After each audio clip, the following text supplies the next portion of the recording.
Assalamualaikum warahmatullahi wabarakatuh. Apa kabar semuanya? Semoga selalu sehat, dilancarkan rezekinya, dimudahkan segala urusannya ya. Amin. Di video kali ini saya akan berbagi informasi mengenai aturan terbaru bantuan sosial PKH tahap pertama tahun 2024 di bulan Januari tahun 2024. Kira-kira ada aturan terbaru seperti apa ya? Maka dari itu simak terus videonya sampai selesai agar supaya tidak ketinggalan informasinya. Oke, langsung saja pada berita pentingnya ya, yaitu peraturan bantuan PKH di tahun 2024 mendatang. Nah, untuk para KPM PKH dimanapun kalian berada, jadi di tahun 2024 nanti ada aturan terbaru ya mengenai pencairan bantuan PKH di tahun 2024. Dimana untuk pencairan bantuan PKH di tahun 2024 itu masih sama ya, ada yang melalui kartu KKS, ada juga yang melalui kantor pos Indonesia. Dan nominalnya pun bisa berbeda-beda ya, tergantung komponen yang dimiliki. Selain itu juga sudah ada peraturan yang sudah ditetapkan dalam hal pencairan PKH di tahun 2024. Jadi untuk bantuan PKH itu adalah bantuan bersyarat ya. Jadi harus memiliki komponen PKH seperti anak balita, anak SD, anak SMP, dan anak SMA. Kemudian penyandang disabilitas berat, dan juga komponen PKH lansia, serta komponen ibu hamil. Nah, itu adalah komponen PKH ya. Jadi bukan hanya anak balita atau anak sekolah saja, tetapi ibu hamil pun sama masuk kategori komponen PKH. Kemudian dari 7 komponen bantuan PKH tersebut, ada 13 kriteria yang menentukan bantuan PKH-nya bisa cair. Jadi yang pertama peraturannya itu adalah kalian harus terdaftar di dalam DTKS.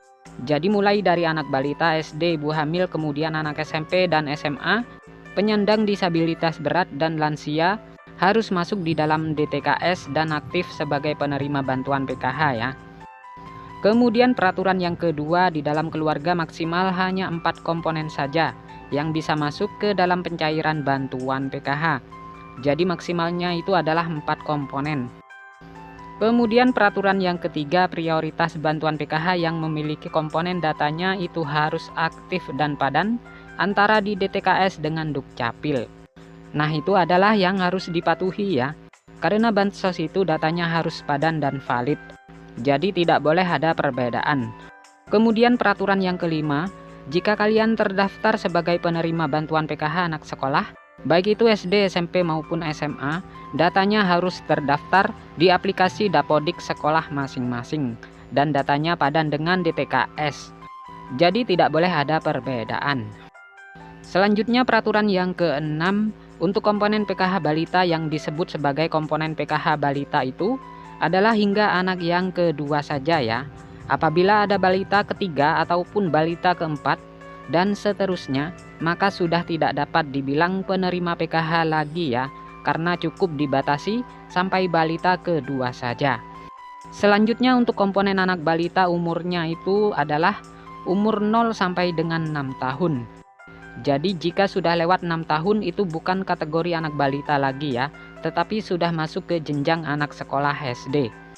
Selanjutnya peraturan yang ke-8 yang dianggap komponen disabilitas itu hingga 4 orang saja ya.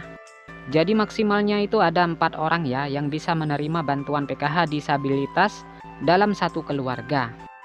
Kemudian selanjutnya untuk komponen lansia, peraturannya adalah yang dibilang komponen PKH lansia sama ya, seperti penyandang disabilitas, yaitu maksimal 4 orang saja yang masuk dalam pencairan PKH.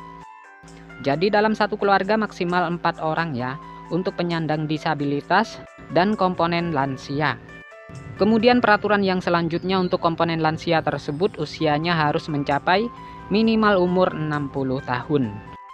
Kemudian yang selanjutnya untuk komponen cucu itu juga bisa masuk ke dalam pencairan bantuan PKH asalkan lolos sebagai penerima dan memenuhi persyaratan. Kemudian peraturan yang selanjutnya untuk komponen ibu hamil. Nah, yang dianggap atau dibilang komponen ibu hamil adalah hanya sampai kehamilan yang kedua saja.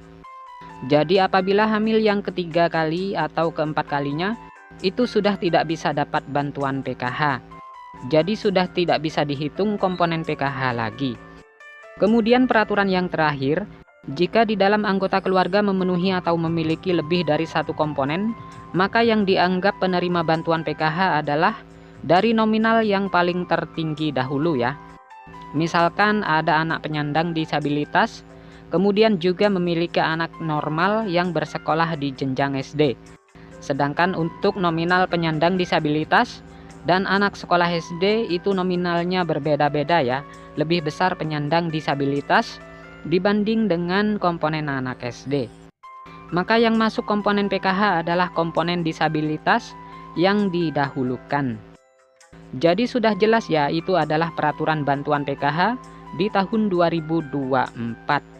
Nah, sekian dulu, semoga video ini bermanfaat. Sampai bertemu di informasi selanjutnya. Assalamualaikum warahmatullahi wabarakatuh.